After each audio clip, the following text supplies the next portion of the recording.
Exactly the remains of Mr. Khashoggi are at the moment. We heard from the foreign minister over the last couple of days. He's essentially saying we still don't know where the body is. I mean, there are a lot of questions outstanding about what exactly happened to Mr. Khashoggi. We've seen competing narratives over the last few days, in particular, certainly new details continuing to emerge. Now, the question, of course, going forward is how is this going to impact this future investment initiative, this Davos in the desert? Many people that I've been speaking to were quite shocked that the Saudis didn't pull back here, that they decided to go ahead with it. They even decided to go ahead with the Misk Forum. That's the Crown Prince's initiative, his project that basically has been going over the last couple of years now. That's in a month or so away. The fact that they're still advocating for themselves and really trying to remain on the world stage, not just as an investment destination, but also, of course, as a cultural one as well. Now, this is going to be very interesting how this plays out over the next couple of days. And as you mentioned, just because U.S. CEOs have been pulling back here and European CEOs have been pulling back as well, that doesn't mean that everybody is taking themselves off the table, certainly with regards to Russia. You'll remember back in 2015, there was a joint Saudi-Russian agreement to invest as much as $10 billion in the Russian economy over the next several years. To date, in February of 2018, this year, essentially, we heard from the RDIF that had basically amounted to about $2 billion in investment so far, with the opportunities for more. We'll be speaking to the head of the RDIF tomorrow, first on CNBC, for more on that. But as I say,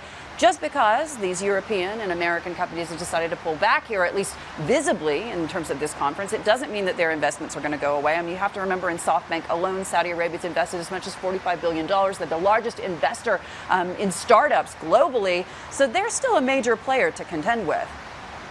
Yes, Hadley, and it reminds me of the message we heard from Larry Fink speaking to our U.S. colleagues last week. He was very clear that stepping out of the FII involvement doesn't mean stepping out of the country by any means. In fact, we've heard from many corporates who have expressed similar lines here. But that's really from the corporate angle here, how they navigate around the moral concerns, because, of course, they have shareholders and customers to respond to as well. But getting back to this political framework, I mean, we talk about this big announcement coming out of Turkey tomorrow.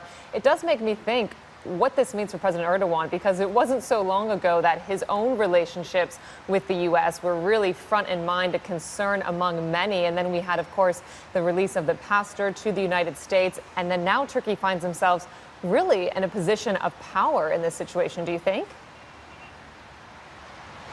Absolutely, Nancy. It's quite shocking, I think, to people who've been watching the region over the last couple of years in particular, because we heard several years ago now this zero enemies foreign policy coming out of Mr. Erdogan, and he proceeded then to make enemies of just about everyone in the region. Of course, that has shifted over the last couple of weeks when they've been able to, at least seemingly in the press, and see this play out in the Western media as well, some sort of moral high ground here. But you have to remember, of course, that, as you know, in terms of the crackdown on journalists, Mr. Erdogan himself is very much in the thick of it when it comes to press freedom in Turkey as well. So a lot of different things on the table, Nancy.